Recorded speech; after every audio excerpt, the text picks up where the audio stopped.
Hello, puppets. I hope you're well. We are talking about how relatable Sleeping with the Enemy film is and a real life relationship with a narcissist or sociopath or somebody with a personality disorder. I want to relay how similar both of these are to reality and the film itself. So let's get into it. It's a blog post I wrote quite a while back. So I hope you enjoy. And hopefully, if you are in a relationship like this yourself, you can escape safely. Let's get into it.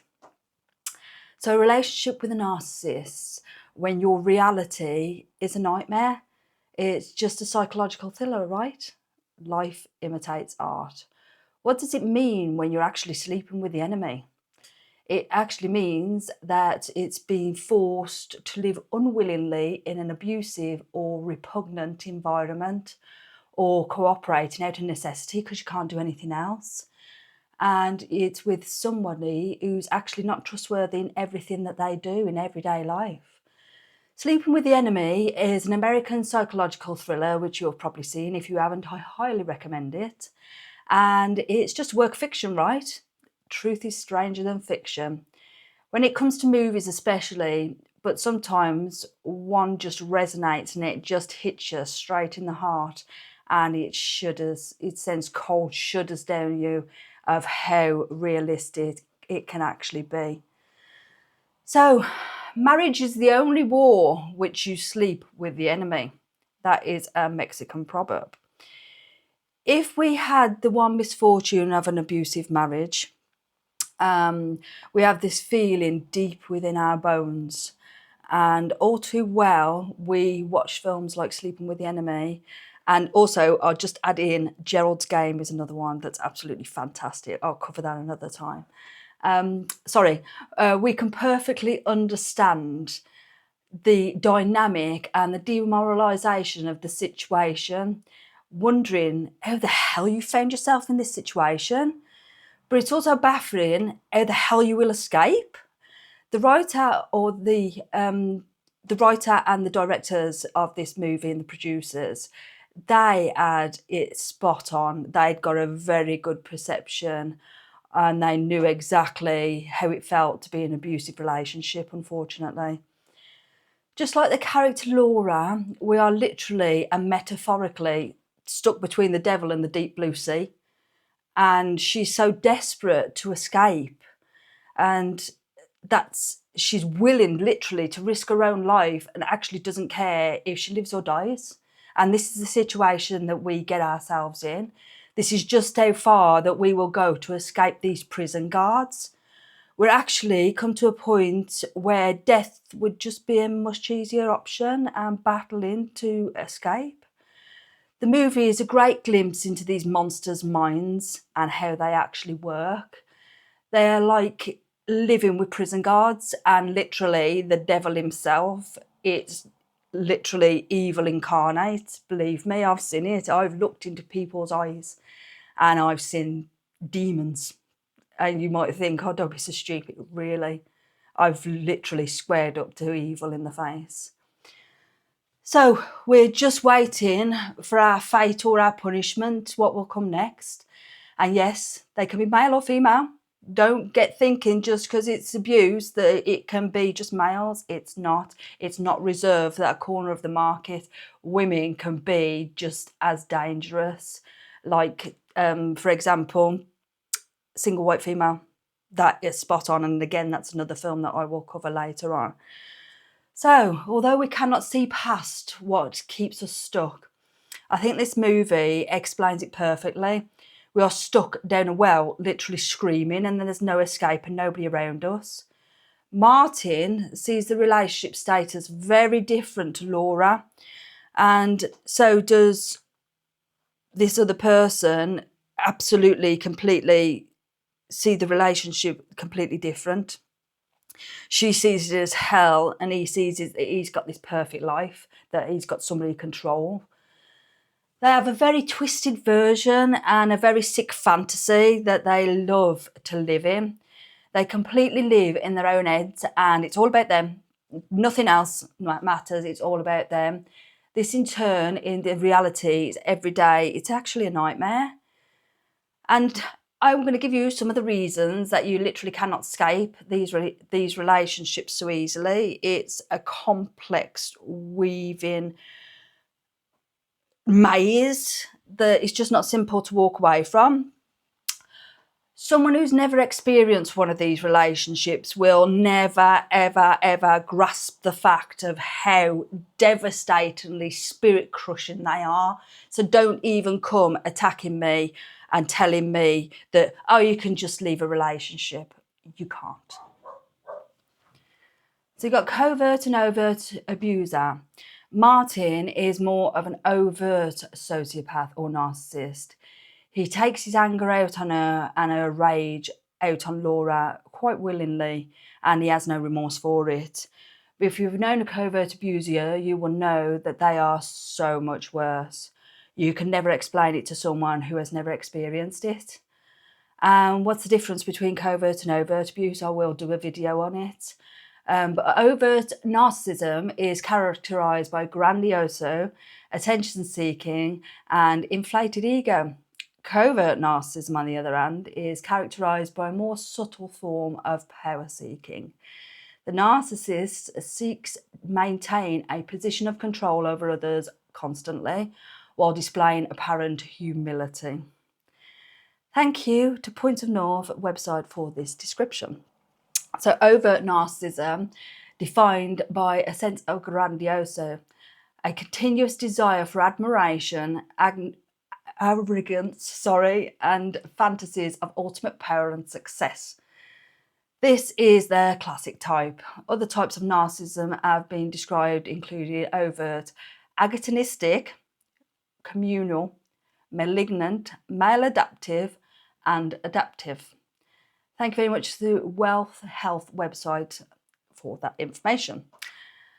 Martin's motives, thoughts and behaviours towards the marriage and Laura is just about control. He's just literally a control freak. And as soon as they meet you, they saw you as a puppet to dance to their tune. You are just objects of power. That's all you are to them. The ego battle which takes place and you feel powerless, not having control. Power equals control, which gives the illusion of power. So controlling your emotions, controlling your actions in your life, controlling your life completely, controlling your finances, controlling your environment, controlling you physically, using intimacy as punishment to control you, as we see in the film, which is basically cut most of the time. But they will physically force themselves on you and basically use you, abuse you and just toss you to a side. So keeping you in fear, and fear equals control. This is an item on its own, but carrying on from the previous post, so the previous point, sorry. So Martin and Laura, literally, Laura is terrified of him, which keeps her in this state of survival, constantly on edge, fight or flight. This is what they do. They see your fear as fun, and they see this fear as a version of love, which they don't even know what love is because they haven't got the capacity to feel love. So we are hyper vigilant and we dare not to speak back, react to their abuse.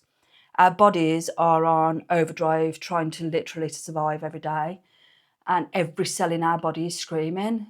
If we see them for what they are just bullies, sick, twisted bullies with no self-identity, no backbone, no confidence, and nothing but self-loathing. This is why they hate you, because they knew that you were too good for them in the first place. I hate to say it. It was never love. You are just their possession. They see you as property and a possession, an inanimate object with no thoughts or feelings or a life of your own, because they lack emotions. They do not see you as having any either. The outside persona is all that matters to them, is just this facade that they put on. They have to be seen as perfect little life with others, basically on the outside looking in. You are merely a doll, a statue or a decoration on that life that they wish to portray. The mask can never slip to others. They want to look like they have it all from the outside and then some. Then we have the raging anger. Again, this goes hand in hand with other pointers where keeping you in fear, controlling you, and they literally go from 0 to 100 in a second. They're like Jekyll and Hyde. They have the red mist that descends over and nothing can pull them out of it. They will become so dangerous. Known stories of being slapped and punched and even getting and this is a horrible situation, and they will literally stalk you in a relationship until you literally bend to their will. So they won't leave you alone. They will make you feel like you are on 24-hour unaliving watch. And they are your prison guards. They are human CCTVs. And sometimes if you go without them on the very rare occasion, they will follow you without your knowledge. They will spend every day, every minute, literally surveilling you. It's not a life. It is literally like they are your handler. That's the only way I can describe it, is they are your handlers. They don't trust themselves. So how would they trust you? They project this then onto you and onto everything about your life, and literally your life just becomes theirs. They don't see you as an individual, as I said before, and it's the we syndrome. So I will elaborate on that in another video at another time. They are very much want the 1950s perfect Stepford wife. That's basically what they want from you.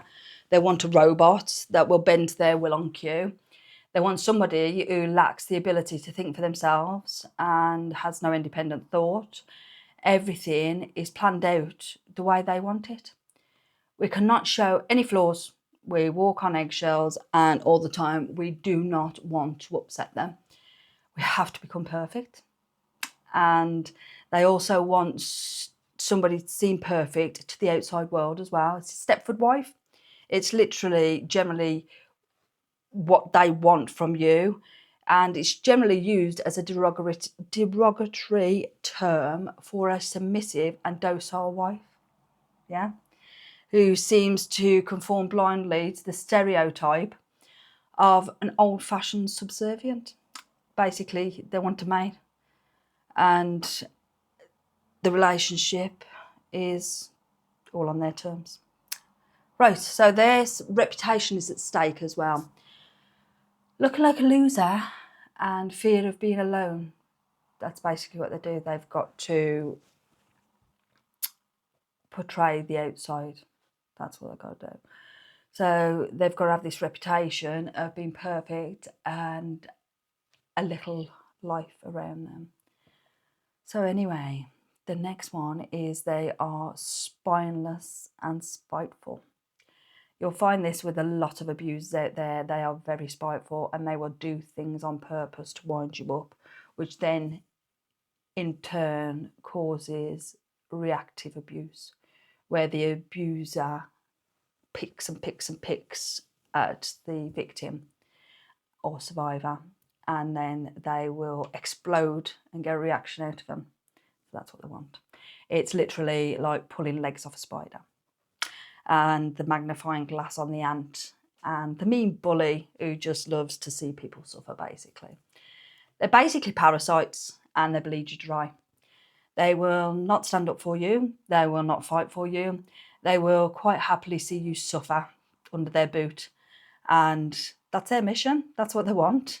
They are literally torturing you. They are always on, you're always on high alert, always going 90 miles an hour, and so are they. If you ever notice, they cannot merely sit still. They always have to be on the go. It's because they literally cannot sit with themselves, and they don't want their own company for too long. Their minds are always on. The game is always being played. They always think that you are the challenge to them. And so they have to be one step ahead of you all the time. And it's a constant duel of minds. And poor Laura is trapped with Martin's delusions ringing through her thoughts all the time, guilt tripping and shaming. And Martin made Laura feel guilty for going to her own mother's funeral and working and being away from home. It's all about the blame game, and you will never win. And they will never take accountability either. So they have to push their delusions onto you. And it's all emotional manipulation. It's switching, baiting, charming, disarming. It's always toying with you, using your feelings as control, power, and being charming to lure you back in. Then you got the gaslighting, playing mind games, purposely moving towels, objects, driving you slowly mad, intentionally. And so you'll think that you're losing your mind gradually and always second guessing yourself, which makes you question your own abilities. And then you've got the financial abuse. If you have no money, you will never escape. If you have no money, there's nowhere to go. What can you do? They do not want you working or being independent in any way.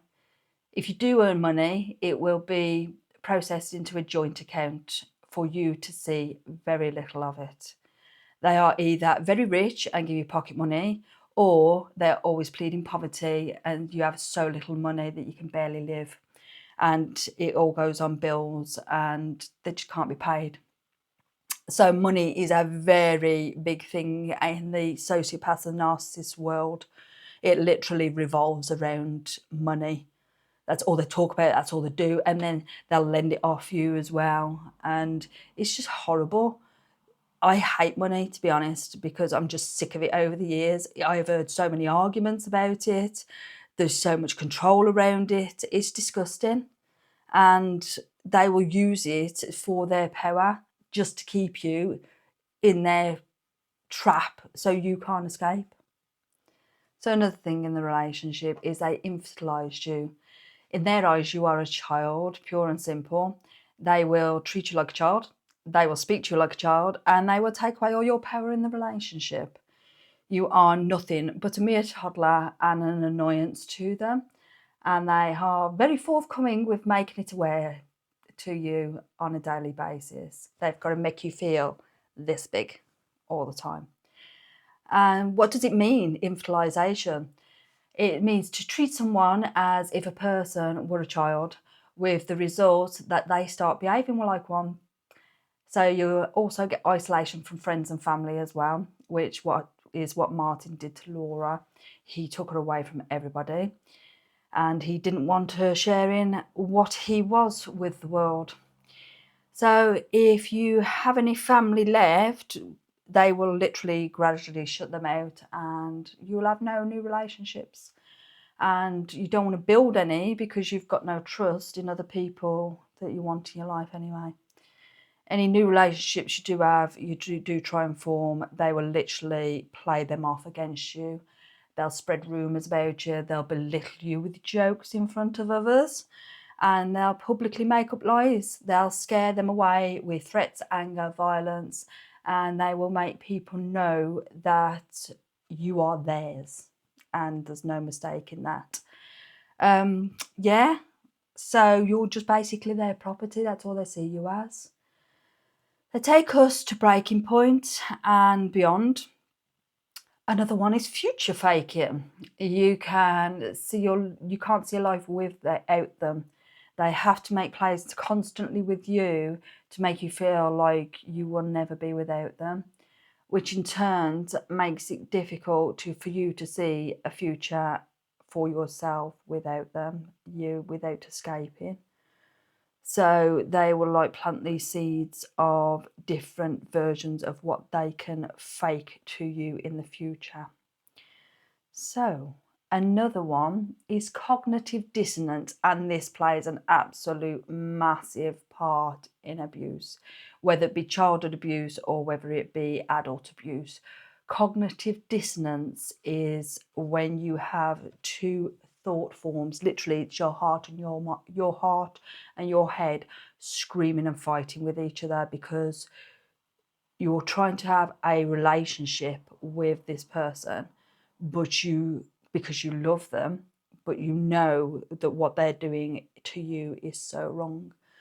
So your heart and your mind are just constantly fighting. We love them, but the person we met, that they showed this person when we first met them, don't exist.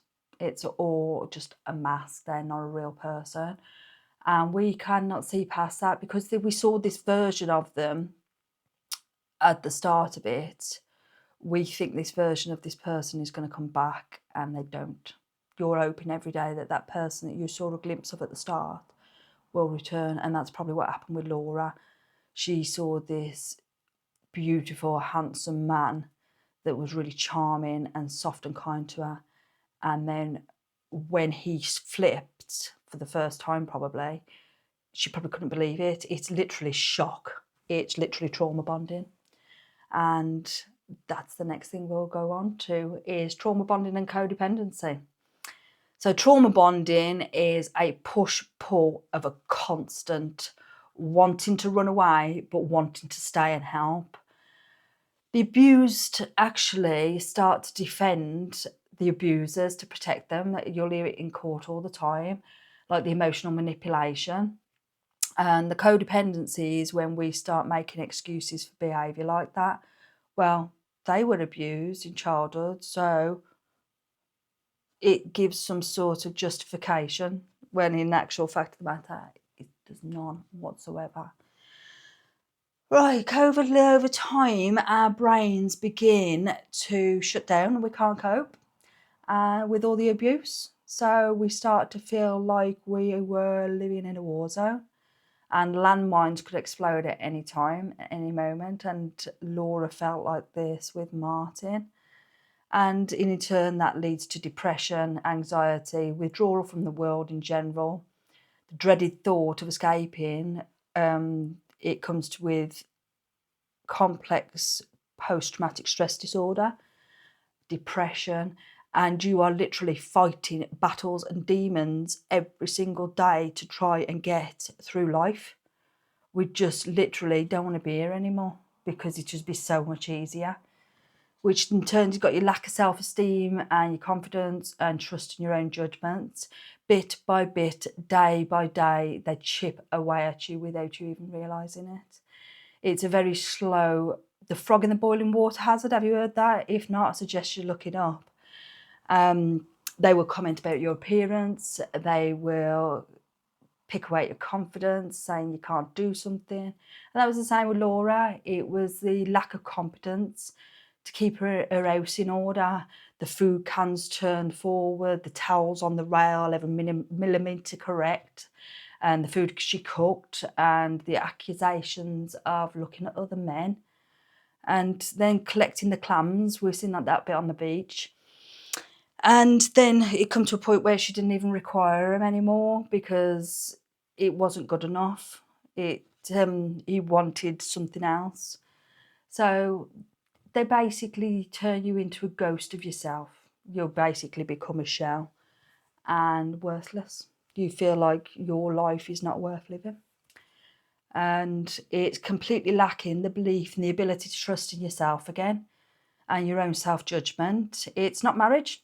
It is a prison, it's a life prison sentence, especially if you have children with them. Luckily for Laura, she didn't, and that was the only one way she could escape. So one of the last things as well is minimisation. They didn't mean it. It won't happen again. It wasn't that big of a deal, when everything will be fine. They shake it off and make it nothing. What they did, oh, don't be so silly. It wasn't nothing. Don't worry about it.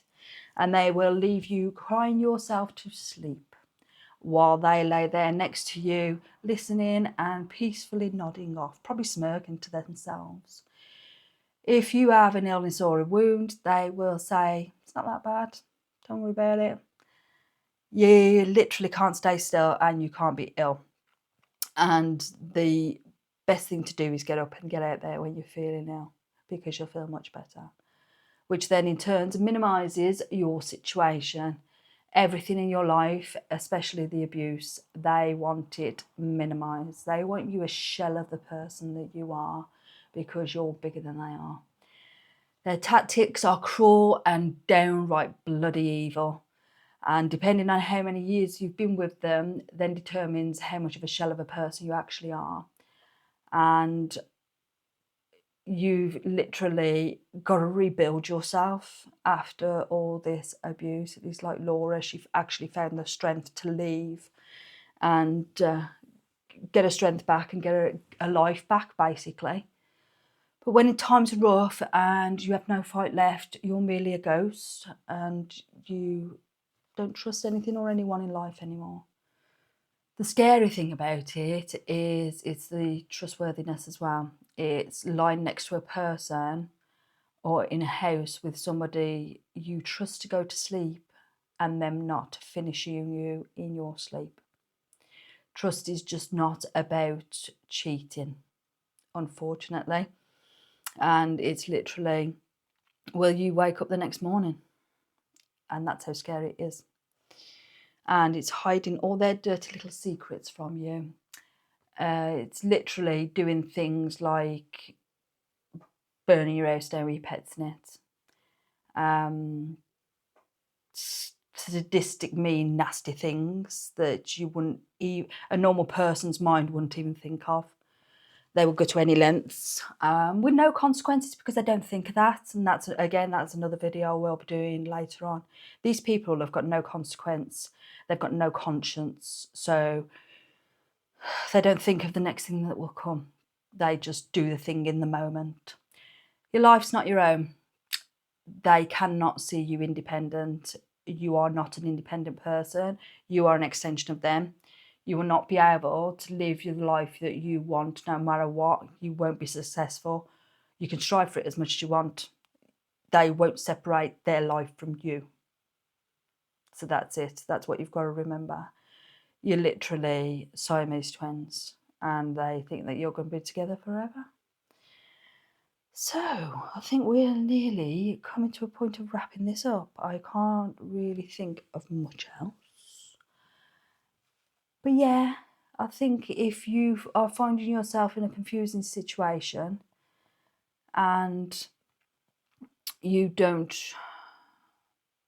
know where to go, just watch films like this and it'll make you wake up gradually to what is going on in your life. So I think we've just got to look at these situations, and that's the trouble with these relationships. They'll leave you exhausted spiritually, emotionally, physically, financially. You simply do not know their game, and it's constant. You feel like a fox being hunted down and there's nowhere to hide. It is literally demonic. That's how I'll say it anyway. So the end result for poor Laura is she's literally had to metaphorically herself off, and kind of physically and emotionally, because you've got to detach from the version of yourself that is connected to that person. So all we have to remember is misery loves company. And I will say this many times over. I've said it in a couple of my other videos. And they are not capable of being happy. So no matter how much you sacrifice for them, they cannot experience happiness. They're not capable of it, just like they're not capable of love. And they want to rob you of your happiness. And some will discard you and then go and have affairs behind your back. And then there's some of them that simply just will not let you go. They will not let you go out and live your own lives. So I think personally, narcissists or narcissistic personality disorders, they will discard to stroke their egos more than anything. But I think the more serious personality types, like the antisocial or the borderline, I've seen how they operate. It's scary firsthand. And with the borderlines, they are literally obsessed with you and they can't let you go. They've got an abandonment issue. I'm not talking about all borderlines. It's just some that maybe have like narcissistic but personality disorder in there as well. So there's something more deeper going on than what there would be. So they literally can't let you go. Whereas with the sociopaths, you are their possession. That's all it boils down to. So these people are bitter, twisted, rage, envy, hatred, and idea of somehow that you are their enemy. So they have to basically take their revenge out on you when you haven't even done anything. So the only criminal thing that you ever did was falling in love with them. I hope you eventually will escape if you are in one of these relationships, and if not, then I suggest you watch Sleeping with the Enemy and think of the people out there that are actually in these relationships, because it is literally the great escape. So thank you very much for joining me for today. I really do appreciate it. And I really hope that if you find yourself in this situation, that you can escape and be happy. And there's plenty of help and advice out there if you needed any. So take care, my darlings. Thank you very much for joining me. Until next time.